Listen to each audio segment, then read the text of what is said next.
I grew up with the My Dying Bride and Anathema and all those Peaceville bands, and then Candlemass and obviously Black Sabbath, the Type O Negative, and you know, we were in a doomy mood when doing Venus Doom, but then touring after the album, you know, when we were playing songs like Sleepwalking Past Hope that last for 10 minutes and there's gazillion different parts, it felt really natural to do something very different.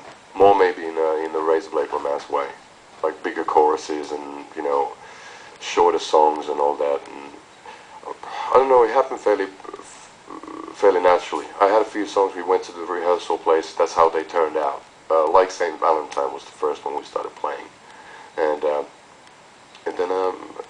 it just started from there, you know, downhill.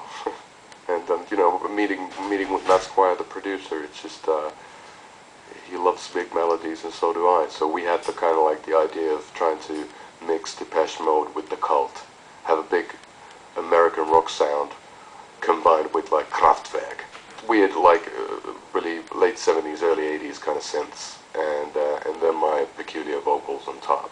So that was the kind of like the idea we had, and I think that we succeeded pretty well. And we wanted to create an album that would be really immediate and kind of really in your face in a way that it wouldn't let go. You know, not a lot of like easygoing instrumental atmospheric parts. More just bum bum bum bum bum, and wham bam, thank you ma'am. Hold on, how did it go? When did Venus Doom come out? Came out 2007, I think, in the fall. So that's when we started touring. Our European tour ended in, I think, March 2008. Then I think I did the Summer Wine thing at one point. Then we played festivals. Yeah, we did a few festivals. We did, I think, Rock am Ring and Rock im Park, and a few other festivals. So we were working all the time. So when the summer of 2008 ended, the festivals, then I started working on the music more or less. I flew over to LA to meet with the record label, talk about the direction, talk about where my head is at with the album, and we had some new people working at the label, so I wanted to meet them, and that's when I started writing the music. So we haven't kind of like taken any time off. It's been more or less work all the way through. Matt Squire, and he's I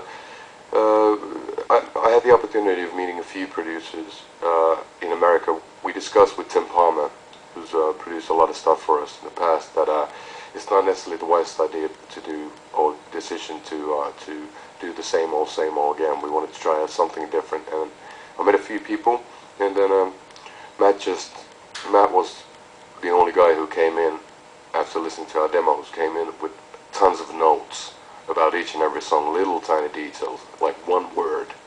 I don't like that word there because, and maybe that guitar solo could be in a different key. Stuff a good producer should do.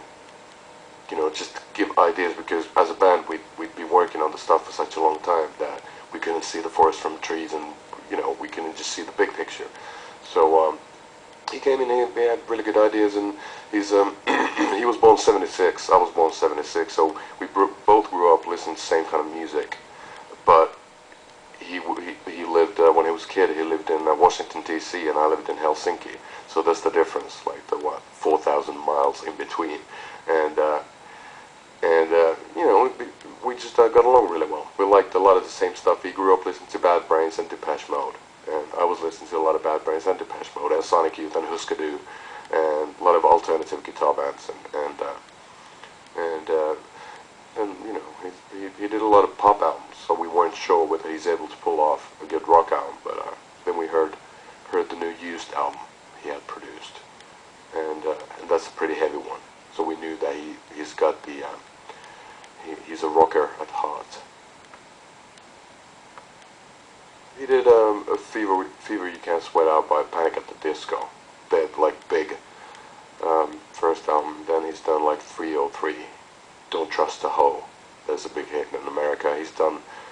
He did a rock remix for Katy Perry's I Kissed a Girl.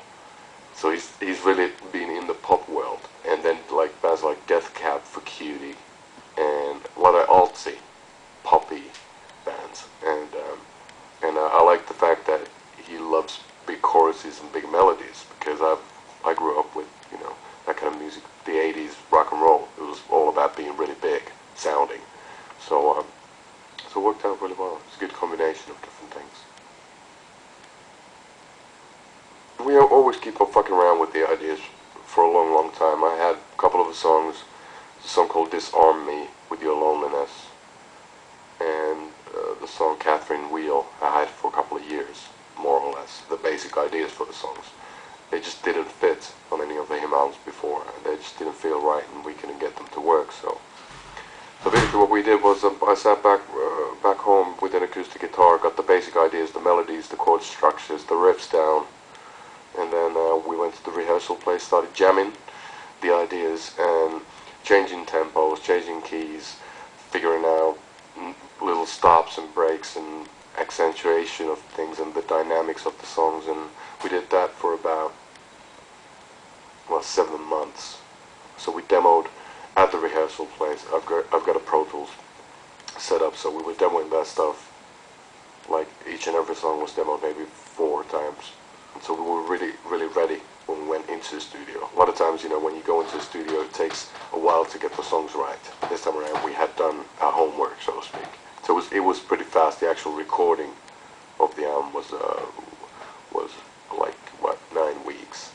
So it's not a long time for a band to do that. And then the mixing was like 2 weeks.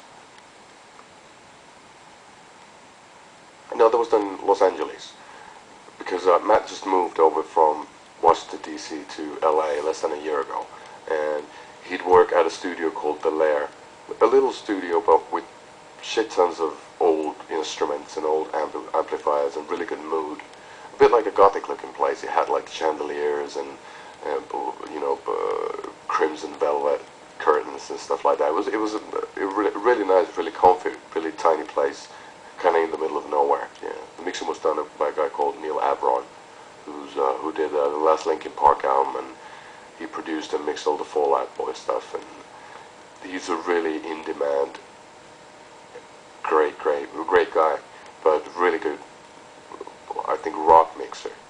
He just makes the drums sound amazingly big, and I think that's the difference between European sound and American sound. You know, if you listen to like Foo Fighters or whatever, you know, the drums are always massive, of Guns N' Roses, and we wanted that kind of sound